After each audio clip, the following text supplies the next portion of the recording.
مين فينا ما بيحبش بلح الشام؟ طبعا احنا لما بنجيب طبق حلويات، اول حاجة بتتاكل هي بتكون بلح الشام. بيكون الطبق كده فيه اتنين تلاتة لولاد او احنا.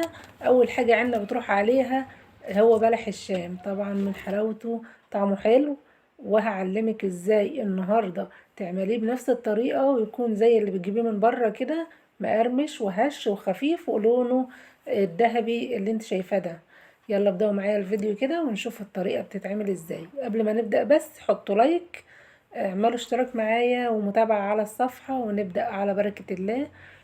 زي ما شفتوا معايا جبت كزرولة كده، وقبل ما اشغل النار حطيت كوباية من السكر وكوباية الا ربع من المية وعصرة ليمونة بالشكل ده، وهقلبهم كده على البارد قبل ما اشغل النار خالص.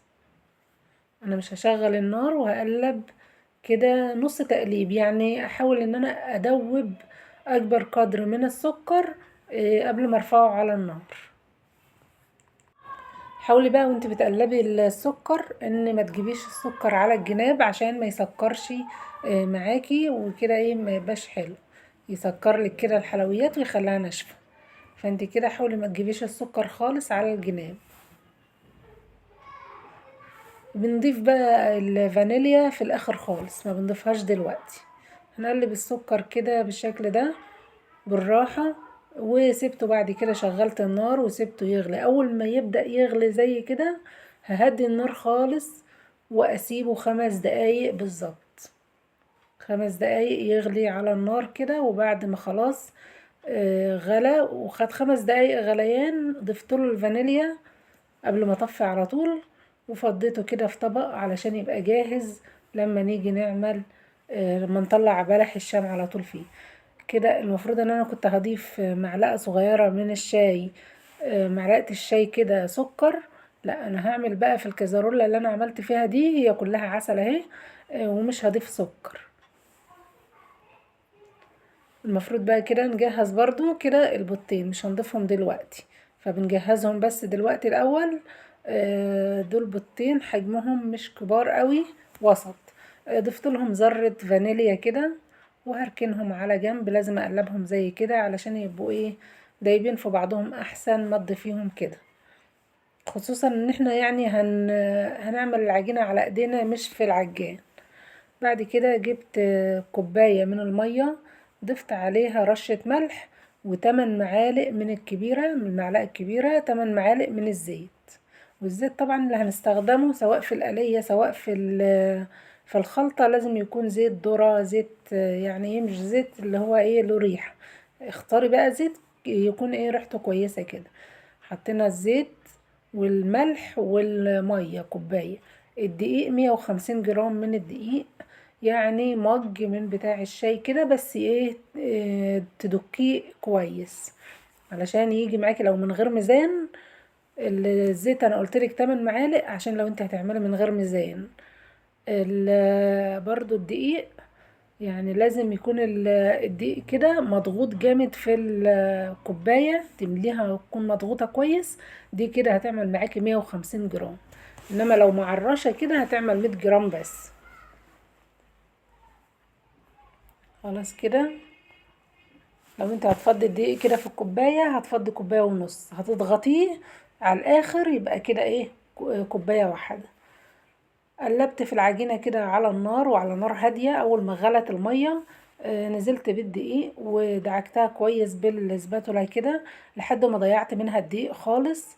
واول ما يعني ايه اللي بدأ الدقيق كده يختفي كنت هديت النار طبعا عليها. اول ما الدقيق بدأ يختفي كده خلاص طفيت النار ونقلتها في كده في الطبق ده عشان عايزة العجينة كده تهدى وتبرد، يعني يا دوب بس تبقى دافية او تبرد خالص. بعد ما بردت كده رجعتها تاني في الكزرولة ونزلت بقى كده بالبيض.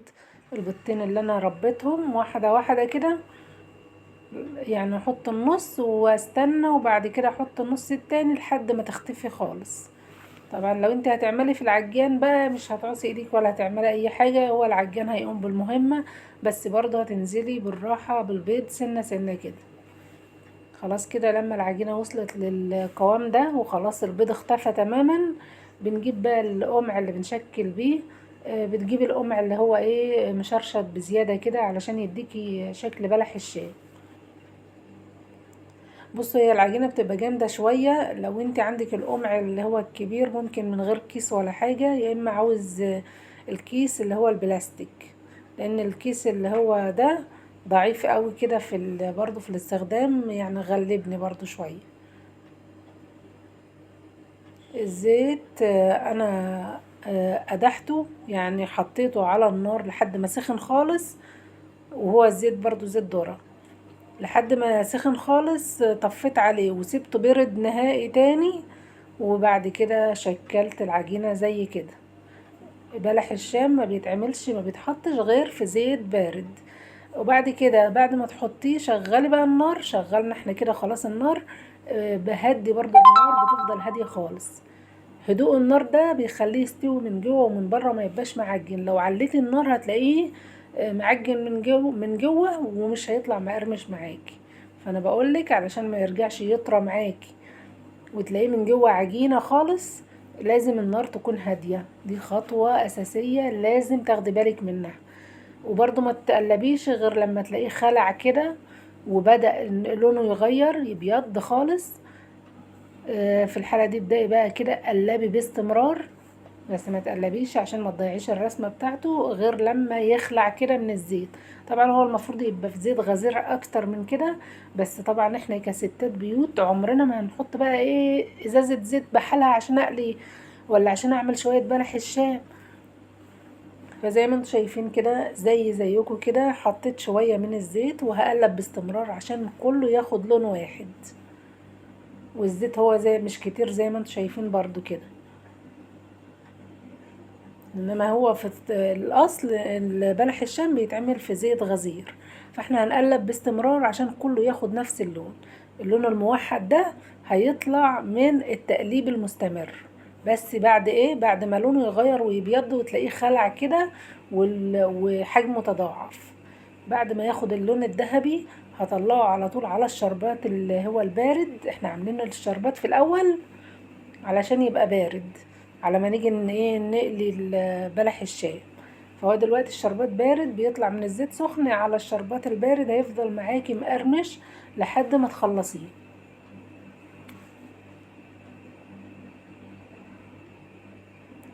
بص كده بقى انا طفيت النار تاني لحد ما الزيت هدي خالص، وكنت مشكلة بقى عشان ايه استغل الوقت برضو شكلتها على كيس دهنته بالزيت وشكلت عليه. وبعد كده واحدة واحدة شلتها، العجينة بتتشال عادي بسهولة، وحطيته في الزيت بعد ما برد. وبالشكل ده بقى هنكمل الخطوة الكمية الباقية يعني برضو على نار هادية جدا.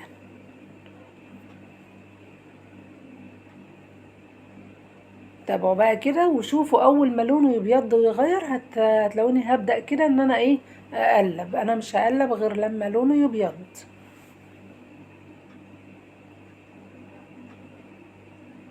هو كده كله خلع اهو من الطاسة. بدأت كده اقلب،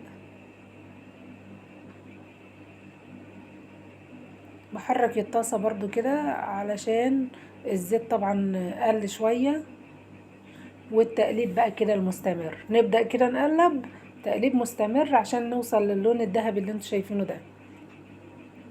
زوديه شوية ما تطلعوش ني، طلعيه محمر زي ما انتوا شايفينه كده، علشان هو لونه غامق شوية عن كده. الكاميرا برضو مش موضحاه علشان ما يطلعش معاكي معجن من جوه، فسويه كويس. ده اللون اللي هو ايه المظبوط. ولايك وشير للفيديو، واشوفكم على خير في فيديو تاني، والسلام عليكم.